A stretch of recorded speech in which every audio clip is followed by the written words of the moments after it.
जय श्री कृष्ण। गीता वाणी में आप सबका फिर से स्वागत है। अब हम आते हैं भगवत गीता के 30वें श्लोक पर, जिसमें दुर्योधन गुरु द्रोणाचार्य को संबोधित करता है और युद्ध भूमि में अर्जुन की ओर संकेत करता है।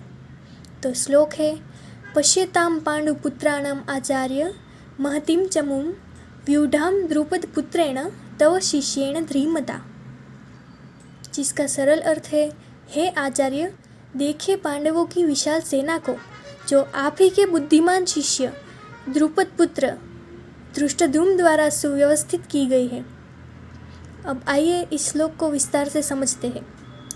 दुर्योधन अपने शब्दों में व्यंग्य, चिंता और कूटनीति तीनों को एक साथ प्रकट कर रहा है। वह अपने गुरु द्रोणाचार्य से कहता है, आचार्य देखिए ना, कैसी विशाल और सुसंगठित सेना पांडवों ने खड़ी की है। लेकिन खास बात यह है कि इस सेना को सुसज्जित किया है आप ही के शिष्य ने, धृष्टद्युम्न ने। यानी यह केवल एक सामान्य टिप्पणी नहीं है, यह एक भावात्मक चोट है, एक प्रकार का व्यंग्यात्मक प्रहार है। यहाँ दुर्योधन दो बातें कहना चाहता है। धृष्टद्युम्न जो द्रोणाचार्य का शत्रु है, क्योंकि वह भविष्य में द्रोण की मृत्यु का कारण बनने वाला है, लेकिन वह आपका शिष्य भी है, यानी आप उसे अस्त्र शस्त्र की शिक्षा दी है। तो कहीं ना कहीं दुर्योधन गुरु को यह जताने की कोशिश कर रहा है कि आपकी दी हुई शिक्षा आज आप ही के विरोध में खड़ी है।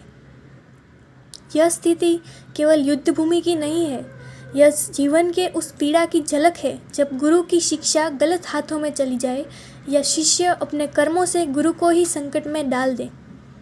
दार्शनिक दृष्टिकोण से देखें, यह श्लोक हमें कर्तव्य, नैतिकता और गुरु शिष्य संबंधों की गहराई से परिचित कराता है।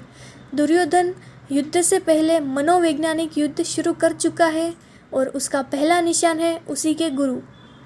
निष्कर्ष में यह केवल एक युद्ध की तैयारी नहीं, बल्कि धर्म और अधर्म के बीच छुपी हुई मनोवैज्ञानिक चालों की शुरुआत है। अगले श्लोकों में हम देखेंगे कि कैसे दुर्योधन पांडवों के सेनापतियों और योद्धाओं का वर्णन करता है और अपनी बेचैनी को छुपाने की कोशिश करता है।